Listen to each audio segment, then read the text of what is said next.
out of here, boy. The following content may contain truths that may or may not but hurt the audience. If the shoe fits, word I say, viewer discretion is advised. What's up, ladies and gents? I'm your boy Antican, and welcome back to the channel. In today's video is a continuation of my last video on Nadeshot, and it's partnering with Roobet, a gambling site. And a lot of people had a lot to say about that.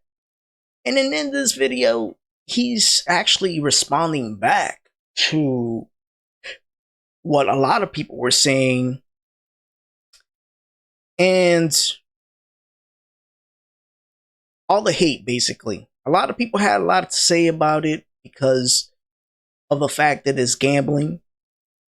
But before we watch this video, ladies and gents, do me the honors by passing by and dropping a like, a comment, hey, and above all, subscribe, because it helps me grow and it helps this channel grow. But without further ado, let's get into this video. Oh, after our first couple streams with Roobet, and we got to talk about some things because I got on Twitter, whoa. I got on Reddit, whoa. A lot of people very upset. And, you know, for what it's worth, the timing of some of these things, the way that they played out, I get why people are upset. But look, throughout this video, I'm not really here to change anybody's opinion because just the time that I've spent on the internet where people make an opinion, have an opinion, it's really hard to change that. So I'm just going to tell you guys the God's honest truth, and you can believe me if you want. It is what it is. I'm not here to be dismissive or condescending or passive aggressive about any of this. I just want to give you guys exactly the way that I see things, the way that things happened. All right. Just to be clear, I am not the CEO of 100 Thieves anymore. I don't go into the office that's in LA. I live in Texas now. I haven't been the CEO of 100 Thieves for almost 2 years now. And I attend about 4 board meetings a year. Our last board meeting. All right. So basically what he's saying is, he's no longer the one making the decisions. He's the founder of 100 Thieves. So he's still owner. He still has ownership. He just doesn't make the decisions anymore in regards to what goes on within 100 Thieves. So just making that clear that he might not be the CEO. The CEO means the person who makes the decisions within a brand, company, whatever. But he's still owner. He still has ownership of 100 Thieves. Was at the end of July, and that is the last communication besides asking about some off-season roster stuff that I've had with the executive team at 100 Thieves. Why I think that's important is because when I got to Mexico, which was on the 4th, the morning of the 4th, I got a text on the 5th, Friday morning, that they hope I'm enjoying Mexico and just wanted to provide me with an update that they were laying 12 people off that day. Last board meeting that I attended in July there was a conversation that we might have to lay off a few folks. Now, in no situation in the rounds of layoffs that we've had to do in the past when I was at the helm of 100 Thieves, I don't enjoy that. I take no pride in that. It is the worst thing that I've probably ever had been a part of in my career. All right. And when we've done those layoffs, I always say when I talk about it, I know that it's not bad for me. And I'm not complaining about my job and what I had to do to be involved in those layoffs. I'm honestly ashamed of it, right? The people that are affected by those layoffs, those are the people that we should feel empathy for. And for the folks that were laid off. I think I know where this is heading.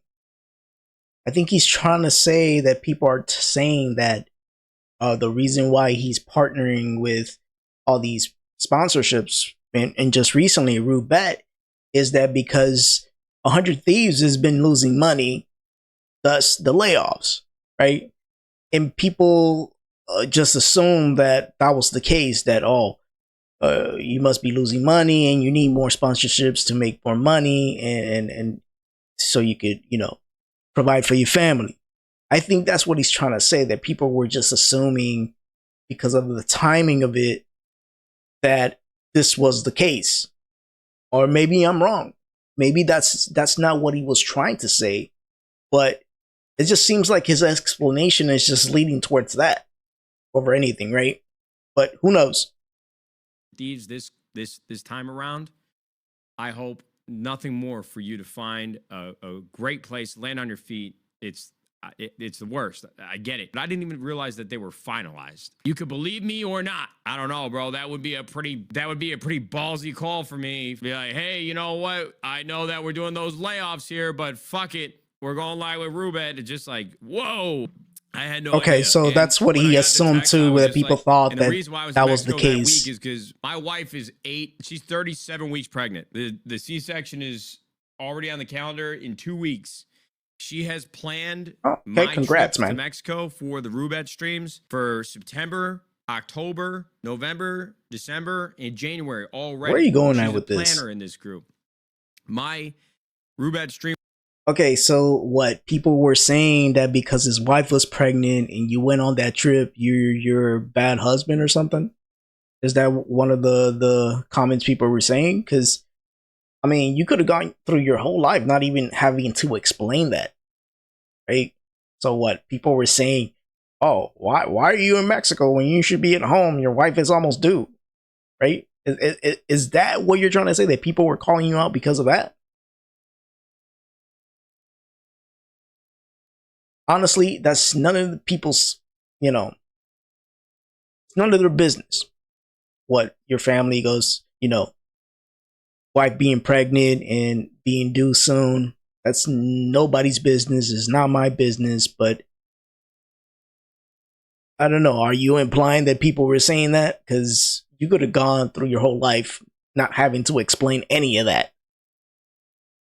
To be honest, was already planned for supposed to actually come back today, but I finished early, so I came home early. That had been on the calendar for weeks and weeks and weeks. So a terrible situation, terrible, turn of events. But timing. That's what happened with the layoffs and 100 Thieves and Rubet. So now the last thing I want to talk about is the morality of gambling on stream. All right, listen to me. If I were fucking named Nick A30 and I'm doing Fortnite fashion shows or I'm hide and seeking in this YouTube video, and all of a sudden when they come find me, I'm hiding in a casino. I'm like, hey kids, now that you're here, let's gamble. I'm looking at my back end analytics on YouTube right now. 59% of my audience is 25 through 34 years old. 19% of my audience is 35 through 44 years old. Brother, you're looking at YouTube analytics. Maybe your following when it comes to YouTube is more strict on YouTube. It is now, and this new update that YouTube dropped made sure of that. But we're not talking about that because where you're gambling at, the main place, the main streaming platform that you're doing is on Kick, where really anyone and anybody. There's no age verification for profiles. Well, there is if you're an actual streamer, but if you're following someone, there's no real age verification where you could show us those analytics. Don't show us the YouTube ones because we know exactly how strict they are. And now because of the latest update, right? So you're not proving anything there. That moral wise, okay, if you're a grown folk, obviously you're not gonna go and listen to a streamer. But at the end of the day, you decide what you do with your money. But that does not apply to somebody who's under 17 or under 18. Okay? And you're using YouTube analytics, and that's not where you're actually doing your gambling. You're doing it on Kick, where it's allowed. Like if you look at Kick stats of streaming, you have your IRLs, and then like close is casino and gambling, right? Those two categories are like almost, leveling out. So you can't go and just show to make your point using your YouTube analytics. You can't do that because you also stream on Kick, where a younger audience shows up on these streaming sites, Twitch and Kick. YouTube being a little stricter when it comes to the age verification to watching somebody stream, right? But the point isn't that. The point is that he's telling you the disclaimer ahead of time. Oh, well, don't gamble, okay? You'll lose money, right? That's just a disclaimer to save his ass from getting sued or even Rubet, right? It's like when somebody gets arrested, they have to read them the rights. Otherwise, the case gets tossed out, right? Because you have to read them the rights before so they can know why they're being arrested. In the same case for gambling, they have to tell you the disclaimer beforehand. So you know that you're the one responsible for losing money if you gamble.